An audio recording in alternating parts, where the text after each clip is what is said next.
Hello, my name is Sherry Sanders, and I'm a county agricultural agent working in White County as a part of the University of Arkansas System Division of Agriculture. Welcome to Agriculture. This series is designed to promote and showcase women working in the field of agriculture in this state. This month we are featuring Sarah Bramall. Sarah is a small farms program coordinator for the University of Arkansas System, and she makes her home in Prairie Grove with her family. And this is her story. Being a woman in agriculture, I think, is exciting. And I say that there is a little bit of hesitancy because I have experienced people being like, "What, you farm?"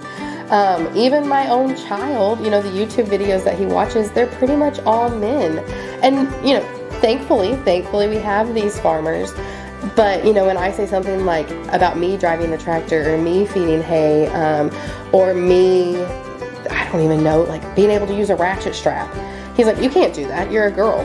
And so, trying to educate even my child, who's only 4 years into this world, that women have a place in agriculture. And I think we just constantly have to fight for that spot, which is sometimes a little bit frustrating.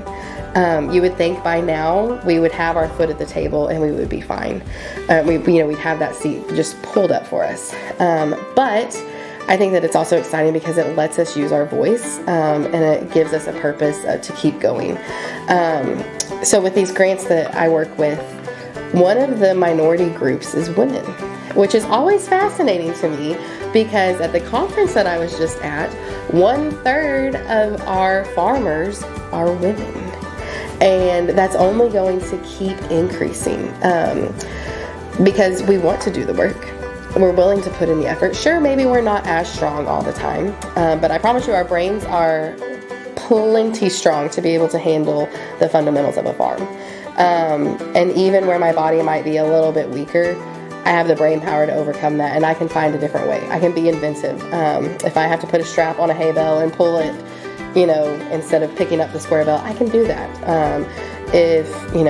If I need to do something, typically I can invent a way in my head to make it happen. So I think it's a change that we're going to see coming, is that we're not going to have to hopefully fight as hard for our seat at the table, because we're not going anywhere. We're continuously making up a big part of the population in agriculture, and especially young women. And I think that is, we have learned, whereas maybe in generations past have stayed a little quieter, they don't like to ruffle feathers as much. Sometimes we've learned that a little feather ruffling is not the worst thing, and we can do it respectfully and we can do it with class. But it's important to make sure that our voice is heard, and it's important to give ourselves opportunities. And if we don't see the opportunity, then we need to make it. I think the first thing, if you want to be in agriculture, and if you're a young girl, the first thing is to get involved in whatever is available to you. So if you have 4-H in your area, get in 4-H. If you have FFA at your school, get in FFA. Find those opportunities that not only expose you to agriculture, but build your leadership resume. And then get out and find the farmers. Go to the farmers market. I promise you, there will be some female farmers there, and talk to them. Are you interested in raising livestock? Are you interested in growing a garden? Are you interested in fresh cut flowers? And talk to them and figure out those opportunities. Don't be afraid to take the classes. So a lot of extension offers different classes.